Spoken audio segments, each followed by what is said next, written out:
There's so much to say with very little time, but God would help us. My topic this morning is marketplace relevant, or this afternoon actually. So I'll be speaking this afternoon, no longer morning. Pastors are used to saying morning. God help us. So I was speaking on marketplace relevance. Marketplace relevance. When we talk about marketplace, the first thing that comes to mind is the generic marketplace where we buy and sell. So as soon as we hear the word marketplace, that's what comes to mind. We just have this mental picture in our minds of a proper marketplace where there is buying and selling. But in this context, marketplace is a space you occupy to offer service, make impacts in exchange for being paid. That's what the marketplace in this context is. So the marketplace is where your purpose, your skills and values meet the needs of others. That's what we are dealing with this afternoon. Where your purpose, where your skills, where your values meet the needs of others. So whether you are in business, you are in a job, you are building a career, you are in ministry or a student, you are in the marketplace because you are offering something. So I believe everyone here is in the marketplace, one marketplace or the other. It may not be the same. It may be similar, but not the same. But we are all in a marketplace. Are we changing this again? Okay. Amen. Is this okay now? All right. Thank you. So marketplace relevance. Pardon me, I didn't even acknowledge the men. You know, you never go to a women's conference without finding one or two men there. So when we say what a man can do, a woman can do better, we should actually check that word. Because you must always find one man on the drums, on the keys, on the camp. Let's celebrate our men in the house. Okie doke. So marketplace relevance means being valuable, visible, up to date, and in demand. You're valuable, you're visible, you're up to date, and you're in demand. It means your services and skills should be in alignment with current needs, should commensurate current needs. That's what marketplace relevance is. Now, do you know that people do not just pay you for your skills? Everyone has a skill. Pastor Bells talked about that this morning. Everyone has a skill. But people do not just pay you for the skills you have.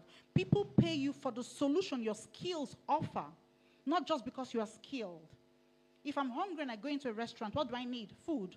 And she says to me, oh, we've run now, but lady, your hair seems untidy. Can I make your hair instead? I'm not ready for that skill. It does not matter how good she is. So she's not going to be getting paid, even though she's skilled. So people do not just pay you because you are skilled. They pay you for the solutions your skills offer, for the needs your skills meet, not just because you are skilled. Last week, well, this happened last week, but I just got to know this week. So my son was saying to me, he wanted something off this off-license shop close to us. But he didn't just want to take a trip to the shop and find out that what he wanted was not available. So he decided to check the availability of the product on their website. So he checked, and according to him, the website was horrible, not easily navigated, not user-friendly. And he took it upon himself to create a new website. So he built a new website for this shop. Now, I was not privy to all this. Like I said, he just told me after the entire outcome. So he went to the shop and requested to see the shop owner or the manager, and they called him out. And he said to them, I went to your website and you needed something, but it was not, your website was not easy to navigate. It was not user-friendly. But I've taken it upon myself to build a new one for you. So he showed him the flaws in his old website, well, in their website. He showed him the flaws. Then he showed him what he's done. He said, if you're interested, let's talk price. And now... And now, the guy was actually interested because the difference is clear. And they talked price. He hasn't brought his tithe yet. I've told him to bring the tithe. So now he said to me, Mom, I have been researching every shop close to us. I have been checking their sites. So anyone I see that is flawed, I am going to create a new website and take it. I said, calm down, calm down. But he was so bold and confident because one worked for him. One worked for him.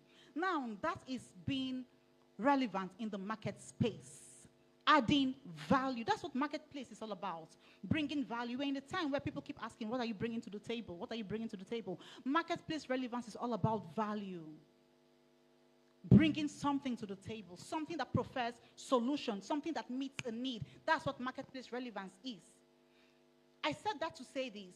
Your relevance is in the needs you are able to meet and the problems you are able to solve. He would have been numbered like any other customer, but he stood out because he was able to bring value to their business, to meet a need and to solve a problem. He was able to profess solution. Let's talk about a man called Daniel in the Bible. Now, Daniel was relevant in a foreign land, in a foreign marketplace, across 4 different dispensations. He served 4 heads of states. He was relevant in the political space in a foreign land, just like me and you. Why? Because he always met a need. He demystified mysteries. He brought solutions. He met the needs of every government. He was valuable to them. That is huge. For you to be relevant in the political space, in 4 dispensations, that is big. As a foreigner, that is big. But he was able to serve 4 heads of state because of the value he brought to each government. In fact, there was a government that he wasn't serving, the government of Belshazzar. He wasn't serving at the time. And they had a problem. They had a mystery to solve, and they couldn't solve. All the astrologers, magicians, the intelligent men, none of them could solve the problem. And the first lady said, hey, I know a man who can demystify this mystery. Because his value gained him credibility. His problem-solving skills in the past governments, in the 3 dispensations he served, gained him credibility and made him easy to come to mind. When you are able to solve problems, when you bring value, you are at the forefront of people's mind. They didn't have to start thinking, who should we? She said, I know a man. Because of how valuable he is or he was, I know a man. So he was able to gain this relevance, because it's one thing to gain, another thing to maintain. So he did not just gain relevance, but he also maintained relevance because of his problem-solving skills, like I said. So for you to maintain marketplace relevance, ladies, you must be valuable. You must bring value to your team. You must bring value. Something to change it for good, not bad. Something to change that team for good. Now, there are 2 crucial pillars you should stand on if you are to maintain relevance. I call them the 2 Ps. Proficiency and problem. Proficiency is about mastery, the mastering of your craft. That's what proficiency is. It's about personal growth that comes from a place of continuous development, not just from a place of development. Because we develop ourselves, and some people get to the bus stop of development and say, yes, I've been there, done that, and that's it. So proficiency comes from a place of continuous improvement and continuous development. It's about expanding your knowledge base to the point where you have become a recognized authority in that field. That's what proficiency is. Proficiency builds your credibility and gains you the trust of your boss, your colleagues, and even your contemporaries. Because they know that each time you open your mouth, there's going to be a problem-solving word that you'll be uttering. Each time you step into a room where there is a problem, there's going to be a solution. So it gains you credibility. That's what happened to Daniel. He gained credibility because of his problem-solving skills. I'm reiterating that so it sinks in. That's what proficiency is. And it is only when you have owned this first P, it's only when you are proficient, you've mastered your art, you've mastered your craft, your skill. Scripture talks of a man called Basil who was the best in his craft. So he was very proficient. He mastered the art of creation. He was creative. And he mastered his skill in that field where he was called to occupy. So it is when you are able to own the first P, which is proficiency, and master that art of making yourself the best in your craft, the best in your field, that you're able to step in with confidence to address the second P, which is problem solving. You cannot step in to solve a problem confidently if you don't know how to do it, if you're not good at it. If all you do is complain and complain and complain, you complain how the job is done, you complain about what's going wrong in the home front, you complain about the business, complain the church, complain your department. If all you do is complain, then there is little or no chance to your relevance. if all you do is complain. And that's what a lot of us do. We complain over the things that are not right, yet we do nothing to put them right or to make them right. Nothing. My son could have complained about how flawed that website is. He could have just shown everyone, look at these people. Oh, how. But he didn't complain. Like I said, I didn't know what was going on until he made his money. He didn't complain. He took it upon himself to, I beg your pardon, to prefer a solution first. But all we do is complain. You can't have relevance if all you see is the problem without making an attempt to bring solution. You can't have relevance. It is a solution you bring to every problem that gains you relevance, that makes you relevant. Now, coming back to Daniel. He was valuable. He brought skills, problem-solving skills. So number one way to maintain marketplace relevance is being valuable. That's number one way, being valuable. Daniel was a foreigner in a foreign land. Yet his accent was very inconsequential. You know, why we cry racism is because we are not adding value. When you add value, when you bring something to the table, they don't care about your skin color. They don't care about your accent. They don't care about any of those, as long as you are preferring solution to their problem. He was in a foreign land just like me and you. Yet, he didn't know anything about, is there racism? Everyone wanted him. His color did not matter. His accent did not matter. So we have no excuse. We have no excuse. Your color is as insignificant as anything. When you go to the hospital and you're sick, do you care who's treating you? If he's a Muslim, if he's Sikh, if he's Hindu, do you care? As long as they treat you.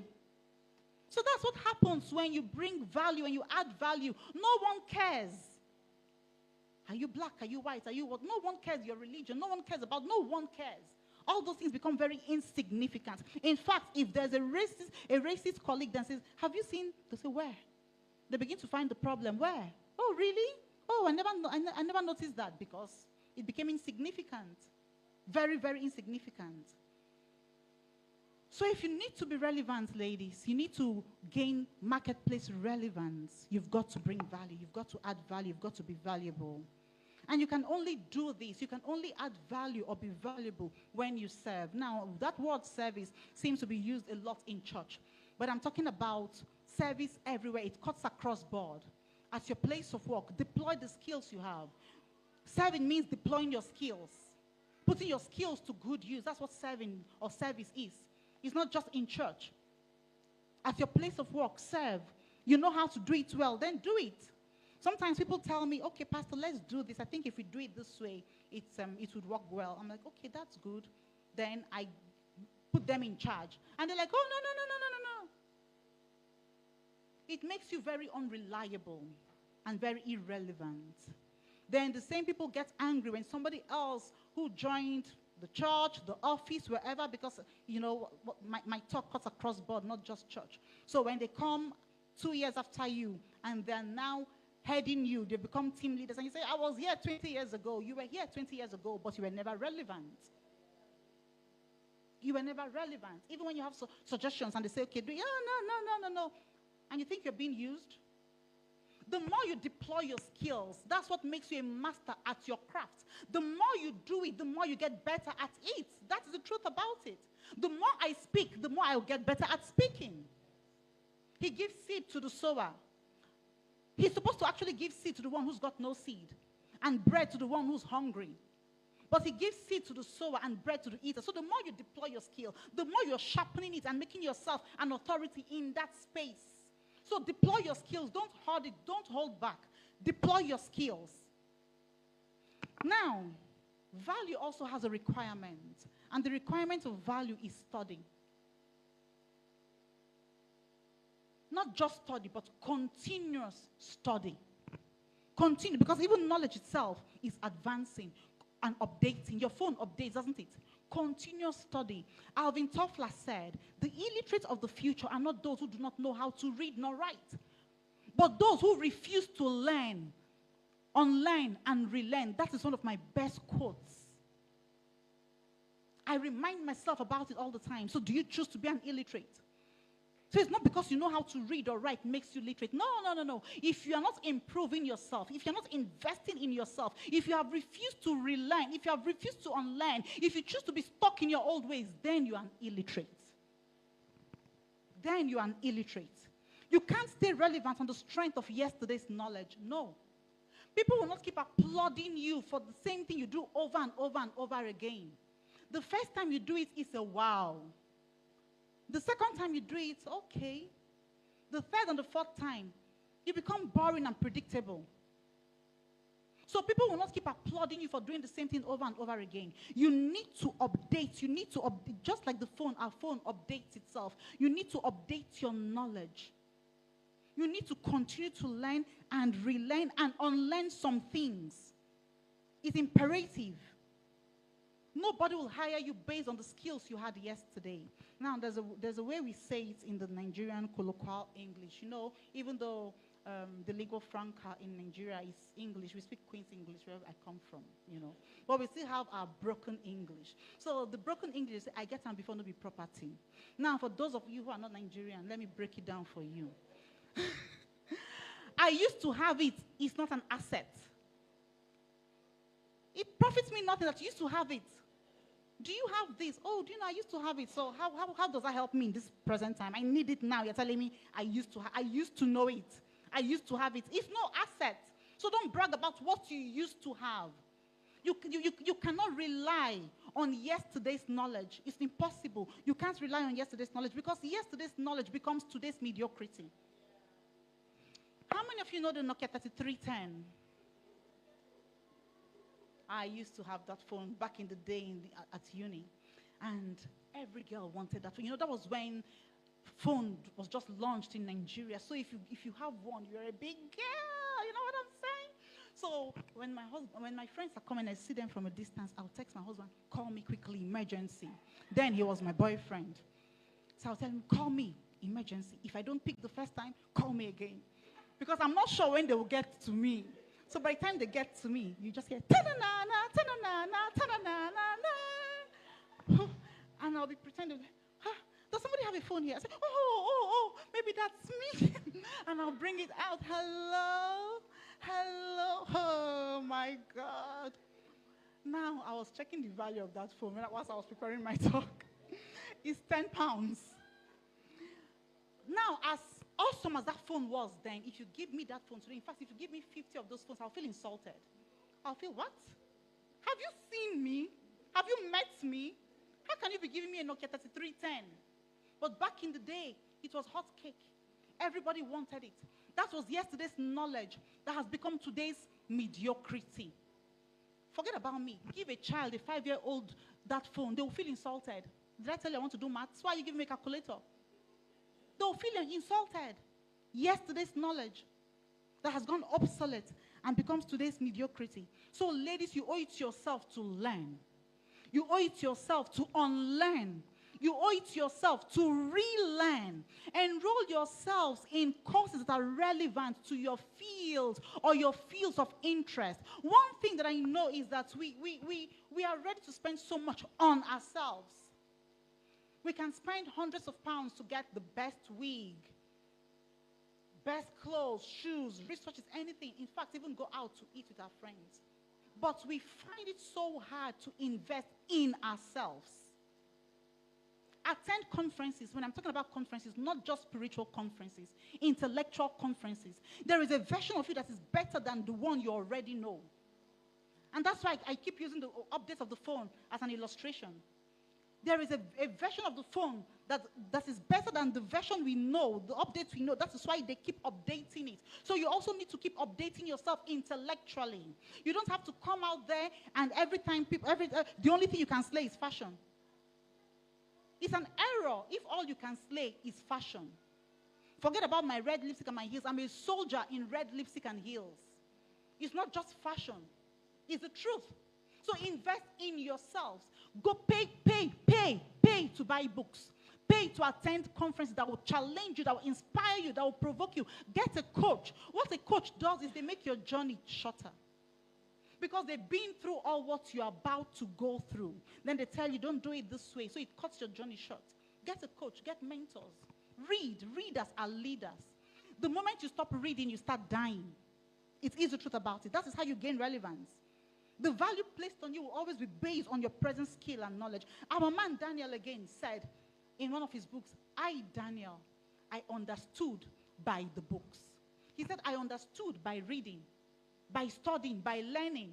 I understood by the books. And that was why he gained and maintained relevance across 4 dispensations.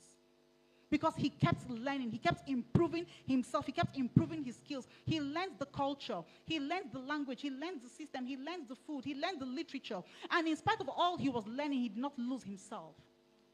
So you can learn, unlearn, and relearn without losing your identity and your values. You still remain who you are. It doesn't change anything about you. It is not pride to say, I don't eat this kind of food. No. You go out and you'll be asking, do you have pounded yam? And people will be laughing. It's embarrassing. When people do that, it irritates me. If you know you want to stay in your home country where you're eating the food, don't bother coming here. Learn to eat the food. You want to be in places, I'm sure nobody wants to remain where they are. You will go out. So what will you do? You don't know how to use common fork and knife. You have to learn these things, especially if you want to be there. You want to get there. The culture of this is how we used to do it has to stop. I hear so many people say, this is how we used to do where I'm coming from. For crying out loud, you're no longer where you're coming from. This is how we used to do it back home in Nigeria, back home in Zimbabwe, back home wherever. This is how we used to do it in my old church. This is how we used to do it in my old job. You are not in your old job anymore. This is how we used to do it will kill the career. Do you know what?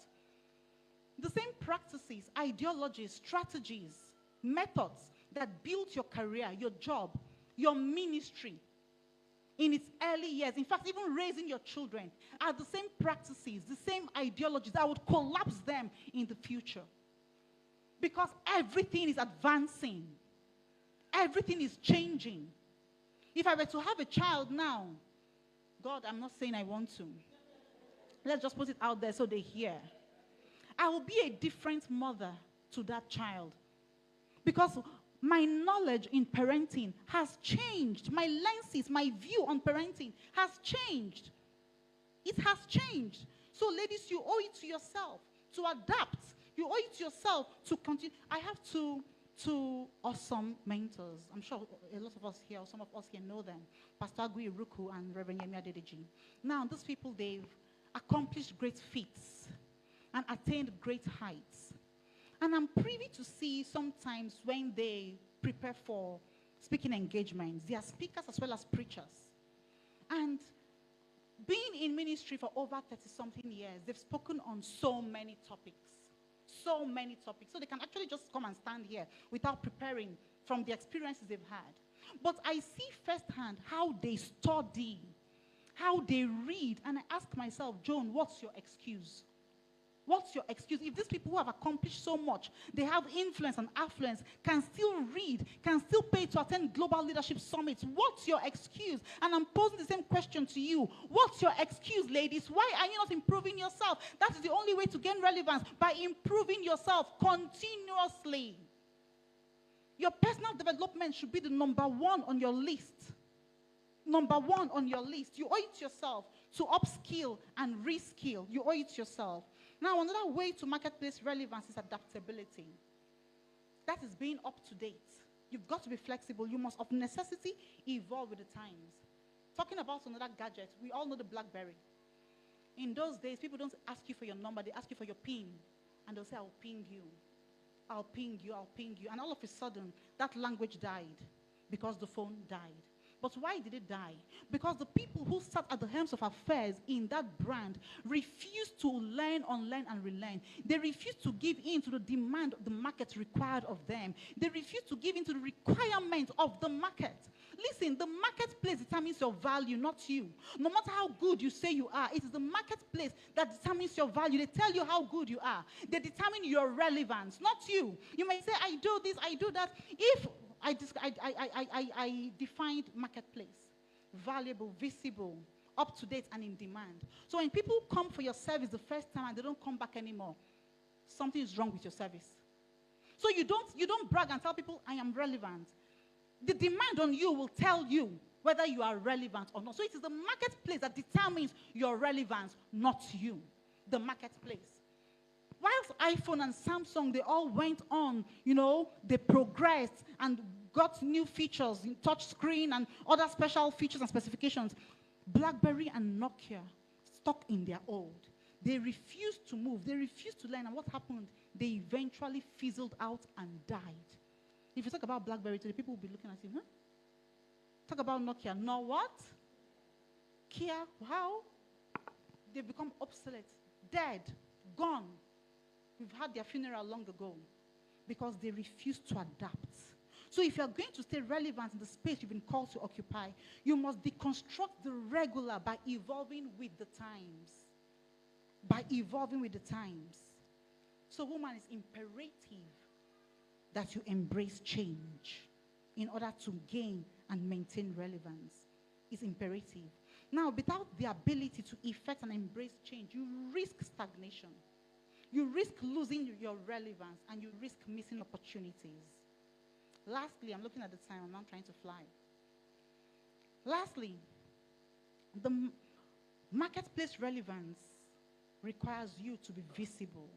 In order for you to gain marketplace relevance, you must be visible. Visibility is a strategic necessity. Visibility. Scripture says, let your light so shine that men may see your good works. What is it talking about in that scripture? Visibility. It says, put yourself out there. Let people know what you do. Your light there is your skills, your knowledge, your expertise, your value. Let it be put out there. Let people know what you do. Visibility brings you to the forefront of people's minds. When you meet people, don't be afraid. Don't be intimidated. Don't feel inadequate. Introduce yourself and tell them what you do. Don't feel they say you are bragging, because the truth is, if you don't sell your tomato, nobody will help you sell your tomato. It is the truth. So put yourself out there. There were so many women who also wanted Boaz. Do you know that it was not just Ruth who wanted her? Because he was rich. Come on. Who doesn't want soft life? Don't go and play holy on me. He was rich. Dude had the money, had the Benjamin. You know what I'm saying? He had it. Then he was handsome. Because when you have money, you take care of it. He was using all the nice skincare products. So it was not just Ruth who was eyeing him. Other ladies were eyeing him. But what did she do? She went the extra mile. I talked about coach. The coach said to her, go the extra mile. She laid at his feet to gain his attention and be visible. So put yourself out there. And how do you put yourself out there? 3 things. 1, be intentional. 2, be consistent. 3, be strategic. When you meet people, tell them what you do. In that moment, they may not want your service, but it has registered in their minds. And in the near future, when they think about Susan, so they, oh, I met this lady at the Refined Women's Conference. She said she did this, and you ring that person up. Or it might not even be them. Somebody else says, I need Susan. So, okay, I know of someone who. Tell people what to do. Put yourself out there on social media. Forget about the likes and the, people see you, forget about whether they like it or not. They may not like it, but don't get it twisted. They see your posts. They see it. Put yourself out there. Now, in my first year of ministry, one of our very senior pastors, one of all these goons, one of them in the highly placed positions, rang me. And I didn't have his number, obviously, so I didn't know who was calling. And when I picked the call, he introduced himself. I said, hey, what have I done again? That's what I said in my heart. Because for someone in that caliber to ring me, and I was worried, what's happening? And he said he needed 5 people to do something for him, to speak and do whatever. And I was shocked. Because number 1, I just started. I think that was going to the 2nd year in ministry. I just started. This man has never liked my post till tomorrow. He has never liked my post. He has never commented on my post. So how did he know me? Put yourself out there. Whether they like it or not, they see what you are doing. Very recently as well, very recently in April, I got a call from the central office. And they said I was recommended to do ABCD. And I got intrigued and I said, can I know who recommended me? And they gave me 2 powerful names, not my mentors. And if it was them, maybe I will not feel this way. Because I'll feel, okay, your mentors helped you. It was not them. 2 powerful names. And these people, too, have never liked my post. But they see what I do. So put yourself out there. Be visible. Your relevance is also dependent on your visibility. Tell people what you do. Let them not like, let them just check the insights, 10, 15. Continue, consistency. Be strategic. I've got so much to say with so little time. Have you been impacted this morning? Or this this afternoon, the pastor syndrome. It's all right. Now, everything I've said is in this book and more. This book is my first book and is as intellectual as it is spiritual. Everything I've said. So many feedbacks since I've written this book. So I'll encourage you. I have some copies here. Readers, like I said, are leaders. Do not leave here without grabbing a copy. The hard copy is only $15. Invest in yourself. And the paper copy, rather, is £10. So please do well to go home with one because there's so much I can say in only 30 minutes. Thank you very much.